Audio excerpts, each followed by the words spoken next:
ورحمة الله تعالى وبركاته. بسم الله الحمد لله. கண்ணியத்திற்கும் பெருமதிப்பிற்கும் உரிய அல்லாஹ்வின் நல்லடியார்களே, பாசத்திற்குரிய தாய்மார்களே, அன்பிற்குரிய சகோதர சகோதரிகளே, அல்லாஹ்வினுடைய மாபெரும் கிருபையினால் இன்றைய நாள் தராவீஹ் தொழுகையிலே 28 ஜுசுக்கள் கேட்டு ஓதி நிறைவு செய்திருக்கிறோம். இது போன்று நம்முடைய வாழ்நாளிலே குர்ஆனை அதிகம் ஓதி அதை விளக்கி அமல் செய்யக்கூடிய தௌஃபீக்கை அல்லாஹ் நம் அனைவருக்கும் தந்தல் புரிவானாக. கண்ணியத்திற்கும் பெருமதிப்பிற்கும் உரிய அல்லாஹ்வின் நல்லடியார்களே, இன்றைக்கு நாம் பேச எடுத்துக்கொண்ட தலைப்பு கடன் இருந்தாலுமா அப்படிங்கிற கேள்விக்குறியோடு அந்த தலைப்பு நிற்கிறது. அப்படின்னா என்ன அர்த்தம் அப்படின்னா, கடன் இருக்கவே ஜக்காத்து கொடுக்க வேண்டிய அவசியம் நமக்கு இருக்குமா இல்லையா அப்படிங்கிறது தான் இன்றைக்கு நாம் விளக்கிக் கொள்ள வேண்டிய விஷயம். இது நிறைய நபர்களுக்கு இது போன்ற சந்தேகங்கள், அதிலும் குறிப்பாக ரமதான் ஆரம்பத்திலேயே வந்துவிடும்.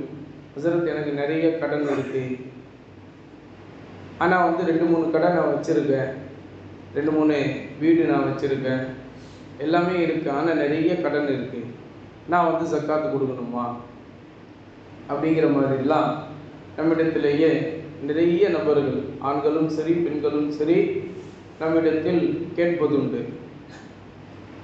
அதற்காக வேண்டி குர்ஆனுடைய வல்லுநர்கள், மார்க்க சட்ட வல்லுநர்கள், ஹதீஸ்களை விரிவுரையாளர்கள் எல்லாம் இணைந்தவாறு நமக்கு சொல்லி காட்டுகிறார்கள். அல்லாஹ் தஆலா எல்லா வகையிலும் மனிதனை வசதி வாய்ப்போடு செல்வச் செழிப்போடு வாழ வைத்திருக்கிறார். எந்த ஒரு மனிதனும் இன்னொரு மனிதனிடம் கையேந்தக்கூடிய நிலை யாருக்கும் இருக்கக்கூடாது என்பதுதான் அல்லாஹ்வினுடைய ஆசை. யாரும் யாரிடத்திலும் கை கட்டி நின்றுவிடக் கூடாது. எந்த வசதி படைத்தவருடைய வீட்டு வாசலிலும் எந்த ஒரு நபரும் போய் நின்று விடக்கூடாது. இதுதான் அல்லாஹ்வினுடைய ஆசைப்படக்கூடிய, விரும்ப தகுந்த ஒரு விஷயம். அதிலும் குறிப்பாக சில நேரங்களில் நம்முடைய வாழ்க்கையில் நமக்கு தேவைகள் ஏற்படுகிறது, நிர்பந்தங்கள் ஏற்படுகிறது. அந்த தேவையை நிவர்த்தி செய்வதற்கு, அந்த நிர்பந்தத்தை நீக்கிக் கொள்வதற்கு கடன் வாங்கினால்தான் நமக்கு அந்த செயலை செய்ய முடியும், இல்லை என்றால் அதை செய்ய முடியாது. அப்படிங்கிற மாதிரி ஒரு நிர்பந்தமான ஒரு சூழல் ஏற்படுகிற போது மார்க்கம் நமக்கு அனுமதித்திருக்கிறது என்னவென்றால், கடன் நீங்கள் பெற்றுக்கொள்ளுங்கள். ஆனால் கடன் பெற்றுக்கொள்கிற போது இந்த கடனை நான் நிச்சயமாக இன்ஷா அல்லாஹ் திரும்பவும் நான் கொடுத்து விடுவேன் என்ற எண்ணத்தோடு கடனை வாங்குங்கள், என்ற எண்ணத்தோடு கடனை வாங்குங்கள். அப்படிப்பட்ட அந்த எண்ணத்தோடு நீங்கள் வாங்குகிற போது, நீங்கள் வாங்கிவிட்டு அந்த கடனை அடைக்க முடியாத ஒரு சூழல், ஒரு நெருக்கடி உங்களுக்கு ஏற்பட்டாலும் கூட அல்லாஹ் தன்னுடைய புறத்திலிருந்து, நீங்கள் எதிர்பாராத புறத்திலிருந்து அந்த கடனை அடைப்பதற்கு அல்லாஹ் உதவி செய்வான். ஆனால் நீங்கள் வாங்குகிற போதே சிரிச்ச முகத்தோடு, கொடுத்தா நல்லா இருக்குமே, இப்போ உதவி செஞ்சா நல்லா இருக்குமே அப்படின்னு சிரிச்ச முகத்தோடு வாங்கிடுறீங்க. ஆனால் மனசுக்குள்ள, வாங்கிறதுக்கு நான் உன்கிட்ட எவ்வளோ கஷ்டப்படுறேன், அதே மாதிரி நீ என்கிட்ட பெறுறதுக்கு நீயும் கஷ்டப்படணும் அப்படிங்கிற மாதிரி இன்னைக்கு உள்ள சூழலே அப்படி ஆகிவிட்டது. எல்லாருமே கடன் வாங்கினாலே, கடன் வாங்குகிற வரைக்கும் சிரித்த முகம் இருக்கும். ஆனால் கடன் வாங்கிவிட்ட பிறகு திரும்ப கொடுக்கக்கூடிய அந்த சூழலில் முகமே மாறி போய்விடும். என்ன அதுக்குள்ள கேட்குற, நீயும் உயிரோட தான் இருக்கிற, நானும் உயிரோட தான் இருக்கிறேன், என்ன ஆகிற போது உலகத்தில் எல்லாரும் அந்த மண்ணில் தான் போகிறாங்க, எதுக்கு அவசரப்படுற, இப்படிலாம் அவசரப்படலாமா? எப்படி கடன் வாங்குறவர், கடனை வாங்கினவர் பேச்சு எப்படி பேச்சு, நீயும் உயிரோடு தான் இருக்க போற, நானும் உயிரோடு தான் இருக்க போறேன். உயிர் போனால் எல்லாரும் மண்ணோட மண்ணாக தான் ஆகிட போகிறோம். எதுக்கு அவசரப்படுற? அப்படிலாம் அவசரப்படாதப்பா அப்படின்னு இதில் வேற அதிக பிரசங்கித்தனமா பேச்சு வேற இல்லையா? அப்படி கிடையாது. அதனால தான் நீங்கள் ஒரு விஷயத்தை நன்றாக விளங்கிக் கொள்ள வேண்டும். அல்லாஹ்வின் தூதர் ஸல்லல்லாஹு அலைஹி வஸல்லம் அவர்கள் நமக்கு 1400 ஆண்டுகளுக்கு முன்பே தெளிவாக நமக்கு சொல்லி காட்டிவிட்டார்கள். கடன் வாங்கி கடன் வாங்கி கடன் வாங்கி நீங்கள் செலவு செய்கிற போது நல்லா கவனிக்கணும். கடன் வாங்கி கடன் வாங்கி கடன் வாங்கி நீங்கள் செலவு செய்கிற போது உங்களுடைய பொருளாதாரத்தில் பரக்கத்து இருக்காது. உங்களுடைய பொருளாதாரம் அப்படியே வளர்ச்சி அடையாமல் அப்படியே நின்று போய்விடும். கடன் வாங்கி எதற்கெடுத்தாலும் கடன், எதற்கெடுத்தாலும் கடன். கடன் வாங்கினா தான்ப்பா இன்னைக்கு வாழவே முடியும், கடன் இல்லைன்னா இன்னைக்கு வாழவே முடியாது. என்னங்க அச்சத்து நீங்கள் பேசுகிறீங்க? பிழைக்க தெரியாத மனுஷனாக இருக்கிறீங்க. என்ன பிழைக்க தெரியாத மனுஷனாக இருக்கிறீங்க? கடன் இல்லாமல் இன்னைக்கு வாழவே முடியாதுங்க. கடனோடு தான் எல்லாருமே வாழணும். இன்னைக்கு வியாபாரமே அதுதான். கடனை கொண்டு தான் வியாபாரமே. கடன் இல்லைன்னா வியாபாரமே கிடையாது இன்னைக்கு அப்படின்னு நம்ம சப்பக்கட்டான வார்த்தைகள் எல்லாம் நாம் சொல்லிவிடுகிறோம். நீங்கள் சூரத்துல் பக்ரால எடுத்து பாருங்க. அதே மாதிரி குரான்ல உள்ள 114 சூறாக்கள்ல, குரான்ல மொத்தம் 6666 வசனங்கள் இருக்கு. 6666 வசனங்கள் இருக்கு. அதுல மிகப்பெரிய வசனம் சூரத்துல் பக்ரால 3வது ஜுஸ்வுல, அது 13 வரி குரான்ல கிட்டத்தட்ட 1.25 பக்கம் இருக்கும். ஒரே ஒரு ஆயத்து தான் 1.25 பக்கம் இருக்கும். 15 வரி குரான்ல ஒரு பக்கம் முழுவதுமாக இருக்கும். ஒரு பக்கம் முழுவதுமே அந்த ஒரு ஆயத்து தான். எது சம்பந்தமான ஆயத்து தெரியுமா? யா அய்யுஹல்லதீன ஆமனூ இதா ததாயன்தும் பிதைனின் இலா அஜலின் முஸம்மன் ஃபக்துபூ. அல்லாஹ் சொல்லி காட்டுகிறான். கடனை பற்றி தான் அந்த ஆயத்து முழுவதுமே. யாராவது ஒருத்தர் உங்கள்கிட்ட கடன் கொடுப்பா, எனக்கு இந்த மாதிரி ஒரு நிர்பந்தம் இருக்குது, தேவை இருக்குது அப்படின்னு கேட்டால் நீங்கள் அவருக்கு கடன் கொடுக்கணும்னா சாதாரணமாக கொடுக்கக்கூடாது. எழுதி வாங்கி வச்சுட்டு தான் கொடுக்கணும். எப்படிங்க? பத்திரத்தில் எழுதி வாங்கிடணும். நீ இந்த டேட்டில் என்கிட்ட இந்த நேரத்தில் இவ்வளோ ரூபா வாங்குற, திருப்பி இந்த நேரத்தில் இந்த டேட்டில் நீ எனக்கு கொடுத்துடணும் அப்படின்னு எழுதி வச்சு வாங்கி தான் நீங்கள் அவருக்கு கடன் கொடுத்தே உதவணும். எழுதி வாங்காமல் கடன் கொடுத்து உதவக்கூடாது. அல்லாஹ் சொல்லக்கூடிய வார்த்தை ஃபக்துபூ வல்யக்துப் பைனக்கும் காத்திபும் பில் அதல். அதுலேயும் எழுதக்கூடியவர் ரொம்ப நீதமானவராக இருக்கணும். அவர் கொஞ்சம் லஞ்சம் அடிக்கிற மாதிரி இருக்கக்கூடாது. டேய் நீ கேட்டு வாங்க, நம்மளாம் அது பேசிக்கலாம், உள்ளுக்குள்ளே சைடில் நான் வார்த்தைகள்லாம் சேர்த்து விட்டுறேன். இன்னைக்கு உள்ள ஆட்கள்லாம் பத்திரம் எழுதுறவங்கலாம் பேசுகிற மாதிரி அந்த மாதிரிலாம் இருக்கக்கூடாது. விளங்கிட்டீங்களா? காத்திபும் பில் அதல், நீதவானராக இருக்கணும். அந்த மாதிரி எழுதி வச்சு தான் நீங்கள் மற்றவங்களுக்கு கடன் கொடுத்து உதவணும். எழுதி வைக்காமல் நீங்கள் கடன் கொடுத்து உதவக்கூடாது அப்படின்னு சொல்லிட்டு அல்லாஹ் தஆலா அந்த சட்டங்கள் முழுமையாக அதை சொல்லி காட்டுகிறார். அது ஒரு புறம் இருக்கட்டும், சரிங்களா? இப்போ கடன் வாங்கி நாம் செலவு செய்வதன் மூலமாக நம்முடைய பொருளாதாரத்தில் பரக்கத்து இருக்காது, தர்தினியம் தான் நமக்கு ஏற்படும். அதனால தான் அகலக்கால் வைக்கக்கூடாது.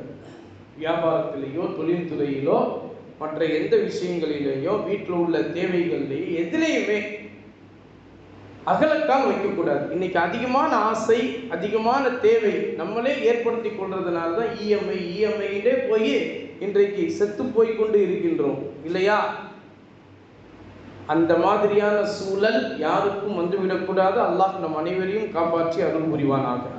அந்த ஒரு வசனம் முழுவதும் அல்லாஹ் தஆலா கடனை பற்றி மட்டுமே சொல்லி காட்டுகிறார்.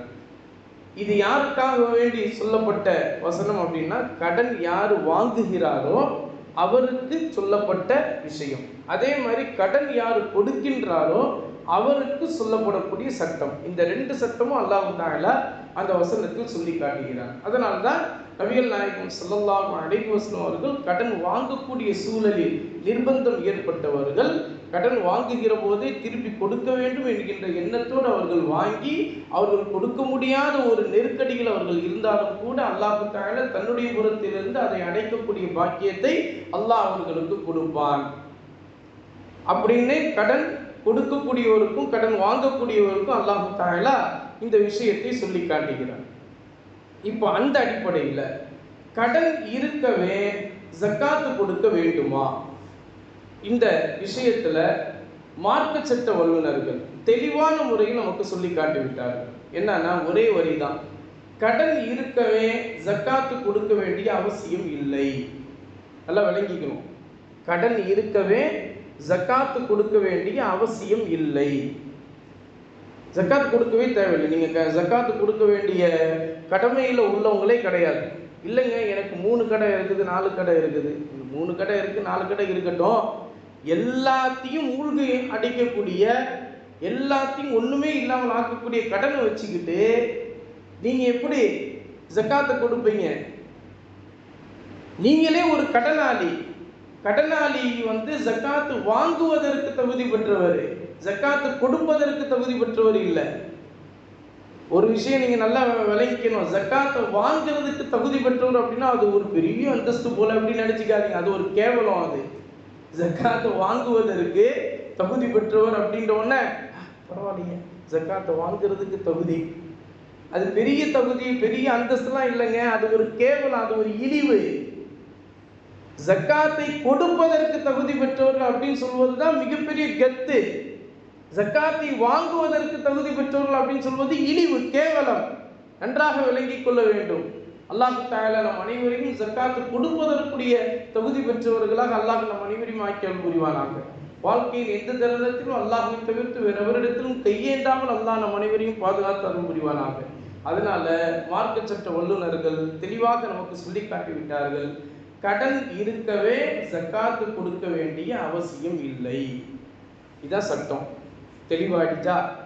இதுக்கப்புறம் ஒருத்தருக்கு பலம் இருக்குது. என்ன பலம் இருக்குது? அவ்வளோத்தையும் நான் சமாளிப்பேங்க, அவ்வளோத்தையும் நான் சமாளிப்பேன். என்ன ஒரு 6 மாதத்துக்கு தான் எனக்கு கடன் அந்த சூழல் இருக்கும், ஒரு நெருக்கடி இருக்கும். 6 மாதத்துக்கு பிறகு நான் கடனை விட்டு நான் வெளியே வந்துடுவேன், கடன் இல்லாத சிறந்த வாழ்க்கையை நான் வாழ்வேன் அப்படிங்கிற மாதிரி ஒரு பலம், ஒரு துணிச்சல், ஒரு மனப்பக்குவம், ஒரு தைரியம் ஒருத்தருக்கு மனசுல இருக்குது அப்படின்னா இப்போ இவர் ஜக்காத்து கொடுக்கலாமா? அது அவருடைய விருப்பத்தை சார்ந்தது, அது அவருடைய விருப்பத்தை சார்ந்தது. அவர் விரும்பினார்னா ஜக்காத்தை அவர் அவருக்கு உண்டான அந்த விஷயத்தை அவர் கணக்கு பண்ணி அவர் ஜக்காத்தை கொடுக்கலாம். அவர் விரும்பலை அப்படின்னா ஜக்காத்து கொடுக்க வேண்டிய அவசியம் இல்லை. இதான் மார்க்க சட்ட வல்லுநர்கள் தெளிவாக நமக்கு சொல்லி காட்டிவிட்டார்கள். இது ஒரு விஷயம். ரெண்டாவது, மார்க்க சட்ட வல்லுநர்கள் சொல்றாங்க, இப்போ ஒருத்தர் கடன் கேட்கும்போது அந்த நண்பருக்கு கடன் கொடுத்து உதவுறாங்க, அந்த நண்பருக்கு கடன் கொடுத்து உதவுறாங்க. அந்த கடன் கொடுத்து உதவுன அந்த ஒரு மாசத்திலேயே இவருக்கு ஜக்காத்து கடமையாகிடுது. யாரு கடன் கொடுத்து உதவுனார்ல அவருக்கு ஜக்காத்து கடமையாகிடுது. ஆனா ஜக்காத்து கடமையானது என்னன்னா, அந்த கடன் கொடுத்து உதவுனார் பாருங்க, அந்த தொகையும் இவர்கிட்ட இருக்கிற தொகையும் சேர்த்தாதான் இவருக்கு ஜக்காத்து கொடுப்பதற்குண்டான அந்த உச்சவரம்பை இவர்கிட்ட இருக்குதுன்னு அர்த்தம். அதை சேர்க்கலைன்னா இவரால் முடியாது. ஆனால் அவர் இப்போ கொடுக்கல, அவர் இப்போ கொடுக்கல. உதாரணத்துக்கு ஜனவரி 21 இவருக்கு ஜக்காத்து கடமையாகுது. அவர்கிட்ட யாராவது ஒரு நண்பர் தேவையின்னு கேட்டதுனால டிசம்பர் 21 கடன் கொடுத்து உதவி இருக்காரு, 1 லட்ச ரூபா கடன் கொடுத்து உதவி இருக்காரு. இப்போ இவருக்கு ஜனவரி 21 ஜக்காத்து கடமையாகுது, ஜக்காத்து கொடுக்கணும். ஆனால் அந்த 1 லட்ச ரூபா வந்தால் தான் இவரால் கொடுக்க முடியும். அப்போ தான் இவர் கொடுக்கணும்னு இருக்கு. ஆனால் அந்த நண்பர் ஜனவரி 21 நான் தரேன்னு சொல்லிட்டு அவர் தரலை. இப்போ இவருக்கு ஜக்காத்து கொடுக்க வேண்டுமா, ஜக்காத்து கொடுக்கக்கூடாது? சொல்றது புரியுதுங்களா? யாரு? ஜக்காத்து கொடுப்பதற்கான தகுதி பெற்றவர். ஜக்காத்து கொடுப்பதற்கான தகுதி பெற்றவர் இன்னொருத்தருக்கு கடன் கொடுத்து உதவி இருக்காரு. அந்த கடன் கொடுத்து உதவுன அந்த கடனுக்கு இவர் ஜக்காத்து கொடுக்க வேண்டுமா, அல்லது இவர்கிட்ட இருக்கிற அந்த தொகைக்கு மட்டும் ஜக்காத்து கொடுத்தா போதுமா அப்படின்னு கேட்டா, மார்க்க சட்ட வல்லுநர்கள் நமக்கு சொல்றாங்க, அந்த 1 லட்ச ரூபாவும் உங்க கையில எப்போ கிடைக்குதோ அப்பதான் உங்களுக்கு ஜக்காத்து கடமையாகுது. அப்போ நீங்க கொடுத்தாலே போதுமானது. இப்போ உடனே நீங்க கொடுக்கணுங்கிற அவசியம் இல்லை. அப்போ அவரு கொடுக்காம இழுத்தடிச்சுக்கிட்டே இருக்காரு, ஒன்றும் பிரச்சனை இல்லை. உங்க நண்பர் தானே, அவர் கொடுப்பதற்கான சந்தர்ப்பத்தை, ஒரு அவகாசத்தை நீங்க கொடுங்க. நீங்க அவகாசத்தை கொடுக்க கொடுக்க உங்களுடைய ரிஸ்க்ல அல்லாஹ் தஆலா பரக்கத்தை ஏற்படுத்தி தருவான். எனக்கு ஏற்பட்ட அந்த வாஜிபான கடமையை நான் நிறைவேற்ற முடியலையே, நான் என்ன செய்யறது? அல்லாஹ்விடத்துல நீங்க துவா செய்யுங்க. யா அல்லாஹ், என்னுடைய காசு என்கிட்ட எப்படியாவது சேர்ந்துடணும். இன்னும் சேராம நாட்கள் தள்ளி போய் கொண்டு இருக்குது. நான் கடமையான ஜக்காத்தையும் கொடுக்க முடியாம இருக்கு. என்னிடத்திலிருந்து என்னுடைய நண்பர் வாங்கிட்டு போன அந்த கடனை இன்னும் கொடுக்காம இருக்கிறாரு. நான் என்ன செய்யறது யா அல்லாஹ் அப்படின்னு நீங்க அல்லாஹ்ட்ட முறையிடுங்க. அல்லாஹ்ட்ட முறையிடுங்க. நீங்க விருப்பப்பட்டா அந்த கடனுக்கும் சேர்த்து நீங்க ஜக்காத்தை கொடுங்க. இல்லையா, உங்கள்கிட்ட இருக்கிற தொகைக்கு மட்டும் நீங்க ஜக்காத்தை கொடுத்துருங்க. இதுதான் மார்க்க சட்ட வல்லுநர்கள் நமக்கு சொல்லி காட்டுகிறார்கள்.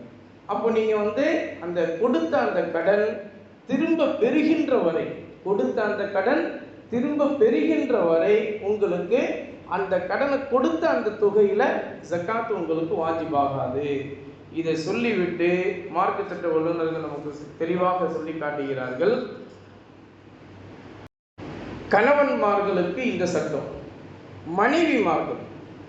மனைவிமார்கள் அணியக்கூடிய நகைகள் அப்படி அவங்க நகை பெட்டியில் நிறைய நகையை சேர்த்து வச்சுருக்காங்க. ஒவ்வொரு வருஷமும் ஒவ்வொரு நகை வாங்குறாங்க. அது சில பெண்கள் அந்த மாதிரியான ஒரு ஹேபிட் அவங்களுக்கு இருக்கும். ஒவ்வொரு வருஷமும் ஒரு விதமான நகையை நம்ம வாங்கணும். ஒரு தடவை கம்பல், ஒரு தடவை வளையல், ஒரு தடவை மூக்குத்தி அப்படின்ற மாதிரி ஒவ்வொரு நகையை வாங்கணும். நகை பெட்டியில் நகையாக சேர்த்து வச்சுருப்பாங்க. எல்லாமே அணியக்கூடிய நகை தான், எல்லாமே அணியக்கூடிய நகை தான். இப்போ இவங்களுக்கு இந்த பெண்மணிக்கு ஜக்காத்து வாஜிபா அப்படின்னா, அணியக்கூடிய நகைன்னு ஒரு அளவுகோல் உண்டு. அந்த அளவுகோலை தவிர்த்து அதிகப்படியான அளவில் உள்ள அது அணியக்கூடிய நகையாகவே இருந்தாலும் அதிலும் ஜக்காத் உண்டு, அப்படின்ற விஷயத்தை சொல்லிட்டு நபி ஸல்லல்லாஹு அலைஹி வஸல்லம் அவர்களுடைய வாழ்க்கை வரலாறு நமக்கு சொல்லி காட்டுறாங்க. அன்னை ஆயிஷா சித்திகா ரலியல்லாஹு தஆலா அன்ஹா அவர்களிடத்துல இது போன்ற நகை இருக்கும்போது நபி ஸல்லல்லாஹு அலைஹி அவர்கள் கேட்டாங்க, நீ அதற்குண்டான ஜக்காத்து கொடுத்துட்டியா அப்படின்னு கேட்கும்போது, நான் இன்னும் கொடுக்கல அப்படின்னு சொல்லி, முதல்ல அதை நீ கொடுத்து விடு அப்படின்னு நபி ஸல்லல்லாஹு அலைஹி அவர்கள் சொன்னாங்க. உடனே அன்னை ஆயிஷா சித்திகா ரலியல்லாஹு தஆலா அன்ஹா அவர்கள் அந்த அதிகப்படியான அணியக்கூடிய நகைகளாக இருந்தாலும் அதிகப்படியான நகையாக இருக்கக்கூடிய அந்த விஷயத்திற்கு அவர்கள் ஜக்காத்து கொடுத்து விட்டார்கள் என்று வரலாற்று ஏடுகளிலே பதிவு செய்யப்பட்டிருக்கிறது. இதற்கப்புறம் இப்போ உள்ள கால சிச்சுவேஷன்ல இப்போ உங்களுக்கு எல்லாமே உங்க விஷயத்துக்கு எல்லாமே தெரியும். என்னன்னா, திருமணம் முடிக்கின்ற போது மகர் தொகையாக எவ்வளோ வேண்டுமானாலும் கொடுக்கலாம் அப்படின்னு சொல்லப்பட்டிருக்கு இல்லையா? அதே மாதிரி சீர்சனமா நிறைய நகைகள் பெண்ணுக்கு போட்டு தான் பொண்ணு வீட்டிலேருந்து மாப்பிள்ளை வீட்டுக்கு அனுப்புவாங்க. இதெல்லாம் முறைகள் நம்ம தமிழ்நாட்டிலையும் இருக்குது, மற்ற எல்லா நாடுகள்லையும் இருக்குது இல்லையா? இப்போ அதிகப்படியான நகை, அதே மாதிரி இவங்களுக்கு மகர் தொகையாக வந்த அந்த நகைக்கு ஜக்காத் உண்டா அப்படின்னு கேட்டால், ஆமாம், மகர் தொகையாக கொடுக்கப்பட்டதற்கும் அதிகப்படியான நகைக்கும் இவர்களுக்கு ஜக்காத்து உண்டு. அப்போ அந்த பெண்மணி தான் அந்த விஷயத்தை கணக்கு பண்ணி 83 கிராமை விட அதிகமாக இருந்தால் அப்போ அவங்க அந்த அதிகத்திற்கு அவங்க ஜக்காத்து கொடுக்க வேண்டும். 2.5% ஜக்காத்து கொடுக்க வேண்டும். இல்லை கணவன் தான் கொடுத்துட்டாரு, நான் எதுக்கு கொடுக்கணும் அப்படின்னா, கணவன் அவருடைய ஜக்காத்தை கொடுத்தாரு, நீங்க நீங்க வச்சிருக்கக்கூடிய நகைக்குண்டான ஜக்காத்தை நீங்க கொடுக்கணும். கணவன் கொடுத்தாரு, கணவன் தான் குடும்ப தலைவர், யார் இல்லைன்னு சொன்னா அது அவர் மீது ஜக்காத் என்னவோ அதை அவர் கொடுத்துருவாரு. நீங்க அந்த நகையை உங்களுடைய சொத்து, அது என்னைக்குமே நீங்கள் வந்து கணவனிடத்தில் கொடுத்துட்டு இது உங்களுடைய சொத்துன்னு பேச்சு வாக்கில் சொல்லலாம். ஆனால் என்னைக்காவது இருந்தால் நீ கேட்பீங்களா இல்லையா, இது என்னுடைய நகைங்க, எப்படியாவது எனக்கு திருப்பி கொடுத்துருங்க அப்படின்னு கேட்பாங்களா இல்லையா மனைவி மக்கள். அப்போ அதனால அந்த நகைக்குண்டான ஜக்காத்து அந்த பெண்மணி கட்டாயமாக அவர்கள் கொடுத்து விட வேண்டும். கடைசியாக மார்க்க சட்ட வல்லுநர்கள் நமக்கு சொல்றாங்க என்னன்னா, வாடகைக்கு விடப்படுகின்ற வீட்டிலிருந்து அவங்களுக்கு வாடகை வந்துக்கிட்டே இருக்குது. இப்போ வாடகை விட்டு சம்பாதிக்கக்கூடிய இந்த நபர் அந்த வாடகைக்குண்டான ஜக்காத்து கொடுக்க வேண்டுமா? ஆமாம், வாடகைக்குண்டான ஜக்காத்தை கொடுக்கணும். வாடகையினுடைய வீட்டிற்குண்டான ஜக்காத்து இல்லை, அந்த வாடகை வீட்டிலிருந்து வரக்கூடிய வாடகை பணம் இருக்குல்ல. இப்போ ஒரு வீடு நம்ம அதில் தங்கி இருக்கிறோம், நம்ம அதில் வசிக்கிறோம். இன்னொரு வீடு நான் வந்து வாடகை விட்டுருக்கேன், அதுலேருந்து எவ்வளோ வருது, 10,000 ரூபா வருது. சரி, 10,000 வருதுல, இந்த 10,000 ரூபாய்க்குண்டான ஜக்காத்தை நீங்கள் கொடுக்கணும். 10,000 ரூபாய்க்குண்டான ஜக்காத்தை நீங்கள் கொடுக்கணும். 2.5%, 10,000ல் 2.5% எவ்வளவோ அதை நீங்கள் கணக்கு பண்ணி நீங்கள் கொடுத்து விட வேண்டும். இப்படித்தான் வாடகைக்கு விடக்கூடியவர்களுடைய சட்டமாக அவர்களுடைய விஷயத்தில் நமக்கு மார்க்க சட்ட வல்லுநர்கள் நமக்கு சுட்டி காட்டுகிறார்கள். எனவே எந்த வகையிலும் கடன் இருக்கவே ஜக்காத்து கொடுக்க வேண்டிய அவசியம் இல்லை. ஜக்காத்து என்பது நம்முடைய செல்வ செழிப்பு, நம்முடைய வசதி வாய்ப்பு, நம்ம மனமுவந்து கொடுக்கக்கூடிய அந்த ஒரு பொருளாகத்தான் அது கணிக்கப்பட வேண்டும் என்று மார்க்க சட்ட வல்லுநர்கள் நமக்கு தெளிவான முறையில் சொல்லி காட்டுகிறார்கள். எனவே இன்ஷா அல்லாஹ் நாளையினுடைய தலைப்பு என்னன்னா, வியாபார பொருளில் உள்ள ஜக்காத்து, அதோடு சேர்த்து யார் யாருக்கு நம்ம வந்து ஜக்காத்தினுடைய பணத்தை கொடுக்கலாம், யார் யாருக்கு கொடுக்கக்கூடாது என்பதையும் இன்ஷா அல்லாஹ் சொல்லப்படும். அல்லாஹு தஆலா எந்த ஒரு விஷயத்தை நாம் கேட்டோமோ அதன்படி வாழ்நாள் முழுவதிலும் அமல் செய்யக்கூடிய தௌஃபீக்கை அல்லாஹ் நம் அனைவருக்கும் தந்தல் புரிவானாக.